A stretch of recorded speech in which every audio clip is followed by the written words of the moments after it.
So here's a video I didn't think I would actually need to make, let alone make so soon. Warhammer Quest was sent to me a little while ago by Games Workshop, and I've had the pleasure of painting up the miniatures and playing around with the box and stuff like that. And vibes on this game, immaculate. It's got a great aesthetic to it. But being a small channel, I don't always get a lot of comments and things like that outside my own unboxing videos. I tend to not leave an opinion because I always think it's really, really subjective. But because I had really enjoyed Warhammer Quest, I decided to go on some of the bigger channels. Now, I never normally watch hobby content. I don't watch it at all. But I thought I want to see what other people are saying about it. And I was looking at some of the comments and stuff like that, and there are some really polarizing opposites in comments. And I thought we'd do something a little bit different in this video, and we'll have a chat about it. So look, my name's Rob, this is Cattle Rabbit Scale Model Studios, and again, this isn't my usual video. Warhammer Quest Darkwater seems to have divided a lot of people. I think you've got those that are new to it, those that are not really bothered too much about it, they're on the fence, and then you've got those legacy fans. And I think there's three pools to kind of come from here. So I don't believe in criticism without construction, and all I ask, if you do want to ask any questions or you want to offer your opinion, all I say is in my comment section you be polite and you show respect to others. That's it. But let's have a bit of a chat about this, because I was really almost like gobsmacked that it was so divided. Warhammer Quest Darkwater, I think, falls into that category where you go, is it a good game? And you go, yes. But is it a good Warhammer Quest game? Maybe. And I think that's where a lot of it comes from, is that lofty expectation, especially from the fan base that were there for the 95 original. The game itself is really easy to pick up. I played quite a few games with my kids. Within about an hour we knew what most stuff did or what it would do, and through trial and error we played 2 or 3 games and we kind of got there with it. I've made no point of hiding in the past that I don't believe Games Workshop write good rules, or even that some of their bigger games are actually fun to play.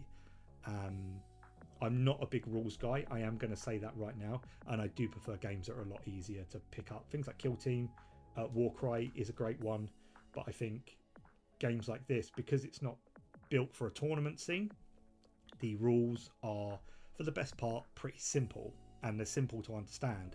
Not to say there aren't rules in there that I feel are slightly unnecessary, but I do think for the most part the rules are really, really well written. There's not a lot of them, and it's pretty easy to just pick up and get going, and I can really, really appreciate that. However, I think people that have come from like a hefty tome like Shadows over Hammerhall or the original 95, they're going to be slightly disappointed here. And I can see what a lot of people are saying about the price tag on this. And again, £160 retail from Games Workshop. In my opinion, I think this is about £40 over where it needs to be price wise. But what I found a lot of people were saying in the comments were that because of the rules were so simple and it was so easy to play, that it was actually undeserving of the price tag, which I do completely understand, and that is a really, really valid point. So there is something to take into consideration there, that if you're expecting a really deep book with lots of things to do and all these, it's not in the book. It's in the cards, it's not necessarily in the book. So that is something to just be aware of. For me, I think the biggest problem comes from the new map book. You've got these lovely hand-drawn pieces of artwork, and I will pop some up on screen, and then you've got all these hexes drawn over it. Now, I'm not a fan of the hex-based system as it is. I understand it works for Underworlds and stuff like that, and I do think there's a link here between Quest and Underworlds.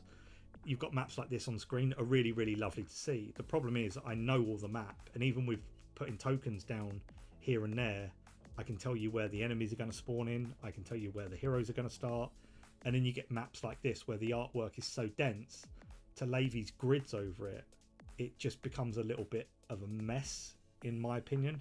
There's a couple of really egregious, this is one of the most egregious examples in the book, but for the most part it's pretty clear and pretty easy to see. my biggest gripe with Warhammer Quest Darkwater is that if you're here for the RPG element, then you're going to be maybe a little bit disappointed. Because the heroes are already named, you're not making your own character. Because the map is already in full view, there's no real sense of exploration. In actual fact, between the heroes and the map book, at every opportunity, it breaks the immersion. It reminds you that you're playing a game on a tabletop. And if I could describe how I feel this game plays, is almost like, I want to say Hero Quest, but I grew up playing Hero Quest quite a lot with my brother, and to me that was always the baseline for, you know, every type of dungeon crawling game. But it's almost like this is a very, very distant descendant of Hero Quest, with like the loot mechanic and how you don't know what you're going to get, you're just going to get something. And then it sits somewhere between Underworlds and one of those weird Barnes and Noble games Games Workshop makes. If this was called anything but Warhammer Quest, I think you could get away with these design choices. And I can understand Games Workshop wanting to refine a game, a legacy game. You know, Warhammer Quest is, I mean, 30 years old, you know, for a lot of sense, and, you know, even before that, Hero Quest and stuff like that. But I think if you're here for a more like role-playing experience, a lot of that has been stripped back and removed, and it just plays from like one arena, and then everything's really well designed for you to put everything in your little card box and carry on later to then fighting in another arena. Now there's only 19 maps in the map book, whereas if you got 3 squares and placed them together, I mean, I got to about 128 different combinations, and I could have carried on. So I'm not sold on the map book. I also am a little bit wary of the durability of it. I've probably only opened this 15-16 times now, and I can already see the binder strings on a couple of the pages. So I don't believe the map books are the way to go. However, I will say, and I think, you know, calling it now, the reason why they went for hexes is because you're probably going to see some of the old repurposed Underworld boards as expansions. I'm just, you know, I think that's probably going to be a given at this point. If it's not, I'll eat my own words, but I think that's probably what we're going to see. It's just a shame that they didn't do tiles, as it, once again, tiles promote that mystery, that exploration, whereas the map book, I felt, just didn't really give me that. It was just put your heroes on and you were just completing an objective. You could have been in the desert, you could have been a forest, it's completely irrelevant. You're just trying to do that one thing. So the map book, I think, is the biggest fault that I can see design wise for this book, and I can see a lot of people kind of share that sentiment as well. I'm not so concerned about the game being simple. Sometimes simple is good. I do think what else hurts this game is the fact that, and we saw this in Cursey, there's no dungeon master, and I think removing that human element, it once again, it removes just something. Same with the tiles, same with removing like dungeon master. It's almost like a little bit of what makes Warhammer Quest has been removed each time, and it's no longer like seeing an old friend with a new haircut. It's like meeting someone you've never met before for the first time, and they're telling you all the stuff they like. And that's, to me, is what Warhammer Quest kind of does feel like, ever so slightly, which is, I guess, you know, a shame. However, if you're looking for a game that doesn't actually take that long to play or learn, on the flip side of things, it's really, really good. Dumping down a book and putting, you know, your characters on, you are good to go. I worry about the durability of the book, how they're going to do the expansions. Are we going to see it on just like poster paper, which is, you know, folded, rips and tears, and that is, you know, a bit of a gripe.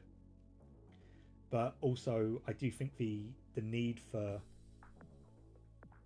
rules, or complicated rules, again, because this isn't a game that I don't think you're really going to see in a tournament setting, the rules can be really simple, and I actually really like that. But I can understand people not feeling, you know, they're getting their bang for their buck with this one.